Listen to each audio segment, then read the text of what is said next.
Nosotros, los caníbales. Un ensayo de Oriana Fallaci.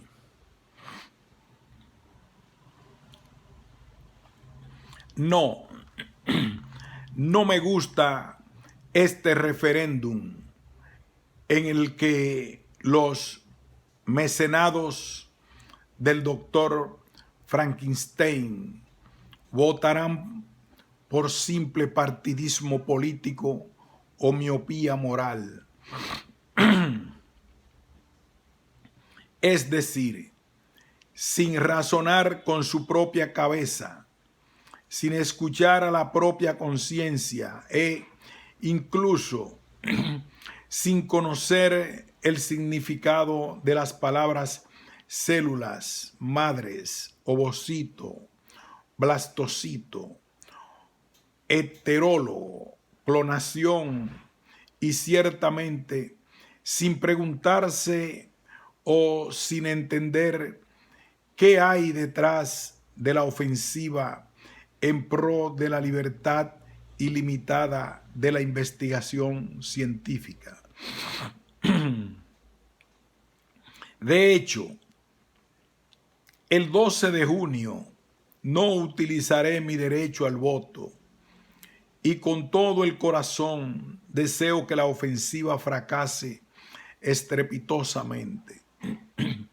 Un deseo que se reforzó el día en que el Liceo Mamiani de Roma, el más autorizado promotor de las 4 preguntas refrendarias, hizo una broma que parece un chiste del jefe de los payasos del viejo teatro de variedades.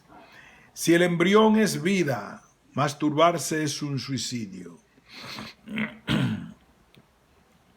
Señor mío, a los estudiantes debería haberles hablado la libertad y no de masturbación. Les habría debido recordar lo que dice Platón en el libro 8 de la República, cuando escribe que de la libertad degenerada en libertinaje nace y se desarrolla una mala planta, la mala planta de la tiranía. No se trata aquí de masturbarse, se trata de explicarle a la gente que la libertad ilimitada, es decir, sin freno alguno y sin ningún sentido moral, ya no es libertad, sino libertinaje. Inconsciencia, arbitrio. Se trata de clarificar que para mantener la libertad hay que ponerle límites con la razón y con el sentido común, con la ética. Se trata de reconocer las diferencias que hay entre lo lícito y lo ilícito.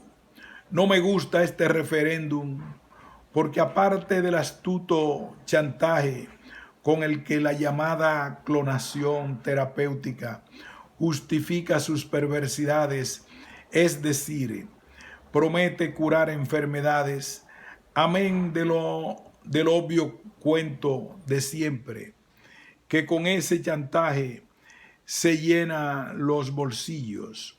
Por ejemplo, la industria farmacéutica, cuyo cinismo supera al de los mercaderes de armas.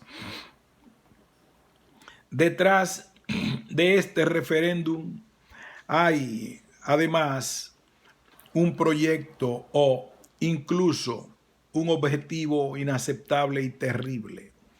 El proyecto de reinventar al hombre en el laboratorio, transformarlo en un producto para vender, como un bistec o una bomba. El propósito de sustituir a la naturaleza, manipular la naturaleza, cambiar o incluso desfigurar las raíces de la vida, deshumanizarla, masacrando a las criaturas más inermes e indefensas, es decir, a nuestros hijos jamás nacidos, a nuestros futuros nosotros mismos, a los embriones humanos que duermen en los congelados de los bancos o de los institutos de investigación, masacrarlos, reduciéndolos a fármacos para inyectarse o tragar, o incluso haciéndolos crecer lo suficiente para matarlos como se mata un ternero o un cordero y extraerles los tejidos y órganos para venderlos como venden las piezas de recambio de un coche. Todo esto me recuerda a Un mundo feliz de Huxley. Sí, al abominable mundo de los hombres alfa y beta y gamma. Pero sobre todo me recuerda la obscenidad de la eugenesia, con la que Hitler soñaba crear una sociedad formada solo por rubios con ojos azules.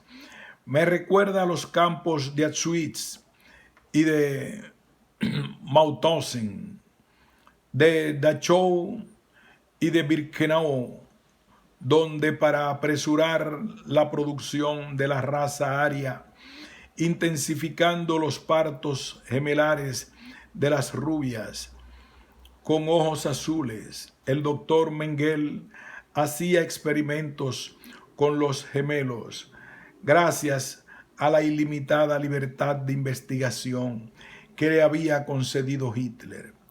Mengele martirizaba, asesinaba y a veces los viviseccionaba.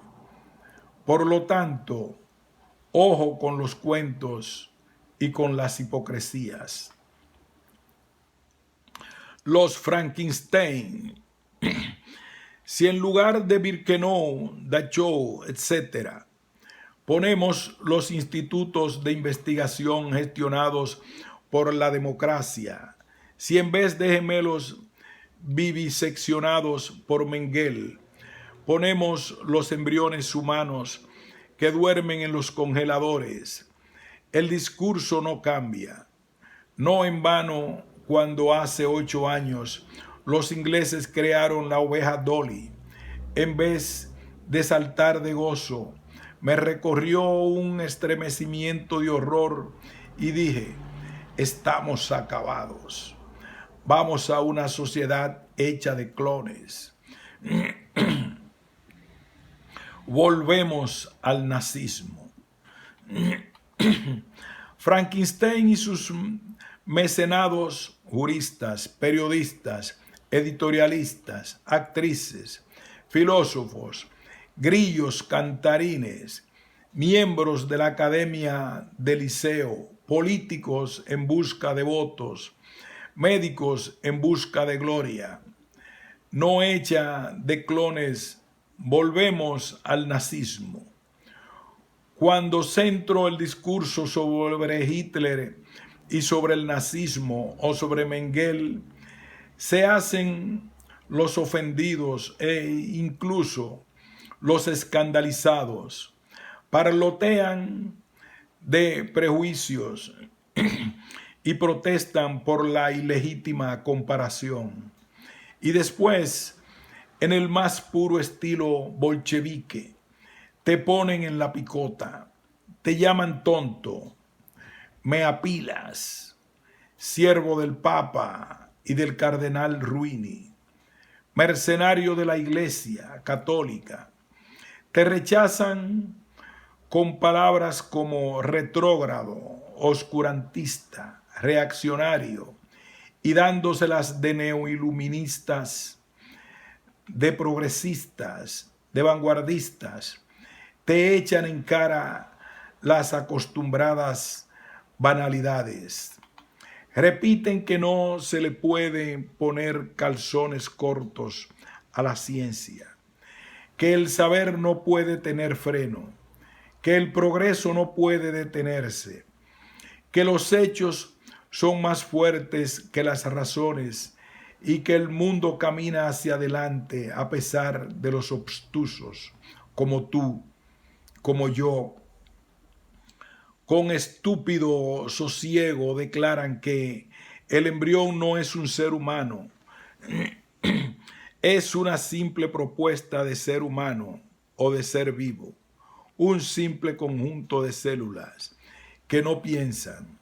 Con bufonesca seguridad proclaman que no tiene alma, que el alma existe si existe el pensamiento, que la sede del pensamiento es el cerebro, y el cerebro comienza a desarrollarse 2 semanas después de que el embrión se ha instalado en el útero materno, o que un feto comienza a pensar solo al 8º o al 9º mes de embarazo, que según Santo Tomás de Aquino, hasta el 4º mes somos animales y por ende es lo mismo proteger los embriones que los chimpancés.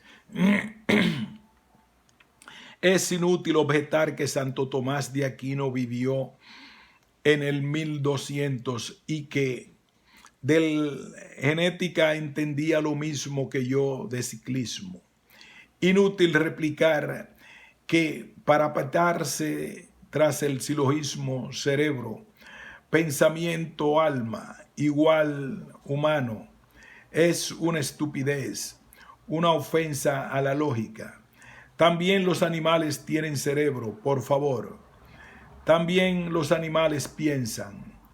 Ergo, si nos atenemos a ese silogismo, también ellos deberían tener un alma y ser considerados humanos. Inútil observar, por último, que sobre la formación del pensamiento, alma, no sabemos absolutamente nada, ni siquiera lo que se sabía sobre el átomo cuando Enrico Fermi halló el del uranio 235 y descubrió que su núcleo medía una 100 millonésima del milímetro, y Nagasaki. Y si lo infamantemente pequeño albergase mucho más que lo infinitamente grande, y si el cerebro alma del embrión midiese todavía menos que una 100 millonésima de milímetro, y la miopía moral, así como la intelectual, no consiguiese descubrirlo, y si consiguientemente el embrión pensase, sufriese como sufrimos nosotros cuando Sarkawi nos corta la cabeza con su cuchillo halal, el hecho es que las afirmaciones que no se apoyan en pruebas son teorías y punto, presuntas certezas por conveniencia o por oportunismo, lanzadas como absolutas certezas, puntos de vista basados en el presuntuoso espejismo de recibir un Nobel al que sin pudor alguno y sin mérito alguno optan y ambicionan muchos descaradamente. Dogmas que no valen más que el mío, incluso valen mucho menos que el mío, que no se basa en cálculos, en conveniencias ni en oportunismo. ¿Y cuál es el mío? El que expreso en carta a un niño jamás nacido, un libro que comienza con estas palabras: esta noche he sabido que existes, una gota de vida escapada de la nada. Mi dogma es el que repetí en la entrevista al Flogio, cuando los neoiluministas y los progresistas y los vanguardistas aplaudieron la condena a muerte de Terry Schindler, o, si ustedes quieren, Terry Chiavo, a su juicio, culpable de haber dejado de pensar, de no tener ya alma, de no poder asistir todos los domingos a la misa llamada partido de fútbol. Es verdad que también yo, sin tener pruebas que Fermi proporcionó sobre el núcleo del átomo, creo que desde el momento en que el espermatozoide fecunda el óvulo y la célula primaria se convierte en 2 células y después en 4 y después en 8 y después en 16, en definitiva empieza a multiplicarse. Somos ya lo que seremos, es decir, seres humanos. Quizás no todavía personas, dado que una persona es el resultado de la esencia innata y de las experiencias adquiridas tras el nacimiento, pero seguramente un ser humano. El embrión que florece en un óvulo de un piojo es un piojo. El embrión que florece en el óvulo de un perro es un perro. El ejemplo del perro lo pone incluso Monseñor Grecia. El embrión que florece en el óvulo de un elefante es un elefante. El embrión que florece en el óvulo de un ser humano es un ser humano. Y no me importa en absoluto que esta vez mi opinión coincida con la de la Iglesia Católica, con la del Papa Wojtyla o con la del Papa Ratzinger, con la del Cardenal Ruini y con la de los obispos, arzobispos y sacerdotes que se opusieron al divorcio y al aborto. También yo detesto el aborto y para dar mi voto favorable al aborto me vi presa de profundos dilemas. Pero considero el divorcio como una conquista de la civilización y por él me batí con uñas y dientes, sin chantajes. De hecho, si mi opinión coincidiese con la de la iglesia marxista, de Lenin, de Stalin, de Mao Zedong e incluso con la del rey de Cuba, el despreciable Castro, la expresaría con el mismo candor. No me importa en absoluto si ni siquiera su astuto chantaje, es decir, su promesa de curar la diabetes, la distrofia, el Alzheimer, la esclerosis múltiple de Stephen Hawking, el gran cosmólogo que desde hace décadas vive en una silla de ruedas y se inclina más que una flor ajada. Como dije en la entrevista al Foglio, ni siquiera me importaría si las células madres sirviesen para curar mi cáncer, o mejor dicho, mis cánceres. Dios sabe lo que me gusta vivir y que me gustaría vivir lo máximo posible. Estoy enamorada de la vida, pero curar mis cánceres inyectándome las células de un niño jamás nacido me parecería ser una caníbal, una Medea que mata a sus propios hijos, mujer maldita aborrecida por los dioses, por mí y por todo el género humano. Monstruo, ser obsceno, asesina de tus hijos, le dice Eurípides por medio de Jasón.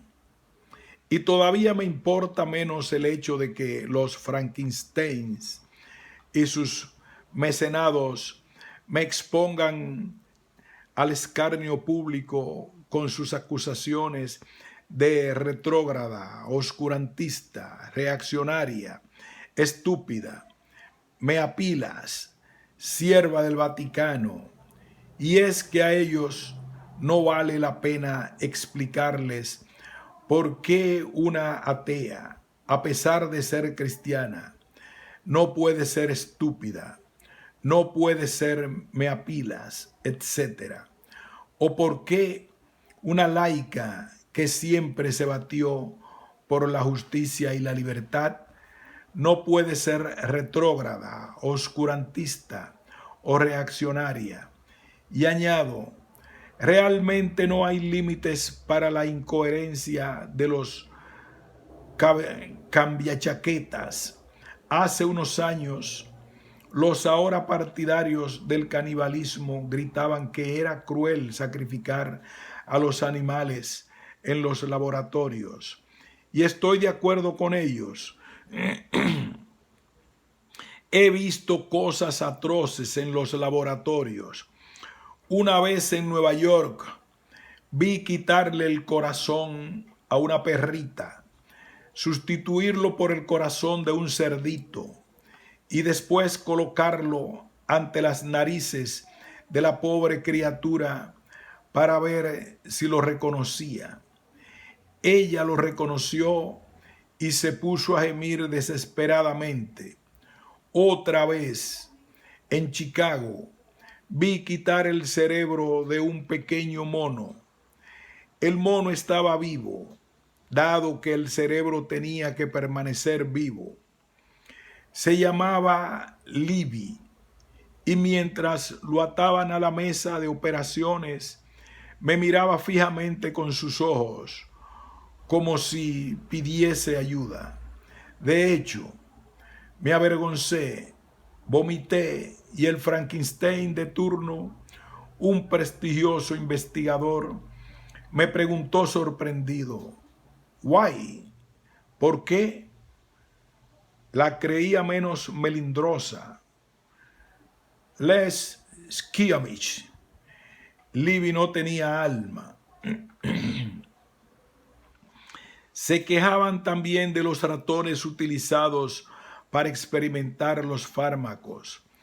Esos charlatanes los definían como mártires y para defenderlos organizaban reivindicativas manifestaciones, semejantes a las de los pacifistas, que solo quieren la paz para una parte y punto. Ahora, en cambio, aceptan que las cobayas sean nuestros hijos, jamás nacidos, sacrificados como la perrita de Nueva York y como Libby. Aceptan que las células de estas nuevas cobayas vayan a enriquecer las cuentas farmacéuticas, cuyo cinismo supera al de los mercaderes de armas. Aceptan que los embriones sean descuartizados como terneros en las carnicerías para poder disfrutar de órganos para vender como se venden las piezas de recambio de un coche. Aceptan que todo eso nos conduzca a realizar el mundo feliz de Huxley, a convertirnos en hombres alfa o beta o gamma o Dios sabe qué, campeones en salud y en belleza, pero sin cerebro, o monstruos inteligentísimos, pero sin brazos ni piernas. A propósito, en los laboratorios vi en otra ocasión a un pájaro que, quizás para divertirse, habían hecho nacer sin alas. Parecía una bola de plumas y me miraba con unos ojos que, comparados con él, los prisioneros de Miguel Ángel, es decir, las 4 estatuas con la cabeza y los miembros todavía dentro de la piedra, parecen criaturas felices. Y es lógico que en adelante las cobayas seamos también nosotros. Una mujer que sufre la extracción de un óvulo es ciertamente una cobaya. Una que, para quedarse encinta, se lo hace implantar. Lo mismo, gracias a una ciencia que es cada vez más una tecnociencia, gracias a una medicina que es cada vez más una tecnomedicina y por lo tanto cada vez más deshumanizada, somos cobayas incluso en los casos que nada tienen que ver con la fecundación artificial. Cuando me someto a una radioterapia en Estados Unidos, no veo seres humanos. Intuyo que los médicos y los técnicos que están en alguna parte, sí, quizás al otro lado del cristal, que separa la estancia en la que me encuentro con los aparatos, pero de ellos no oigo ni la voz, no me hablan ya. Incluso cuando recibo la orden de mantener la respiración, es una máquina la que me habla, la reproducción de una voz humana, y me siento sola, como un embrión en el congelador, indefensa, como una cobaya a merced de un investigador. Y lo mismo me pasa cuando tengo que rellenar los formularios que sirven para enriquecer las estadísticas sobre los métodos de curación, los supervivientes y los muertos. Formularios en los que soy un simple número, el número de un producto en cuya etiqueta falta solo la fecha de caducidad. En aras del progreso, quienes de buena fe favorecen el mundo feliz se protegen siempre bajo el paraguas de las palabras ciencia y progreso. Quizás las palabras de las que más se abusa tras las de amor y paz. Pero sobre la interpretación de la palabra progreso e incluso sobre el concepto del llamado progreso, las opiniones no concuerdan y se hace muy difícil saber a qué atenerse.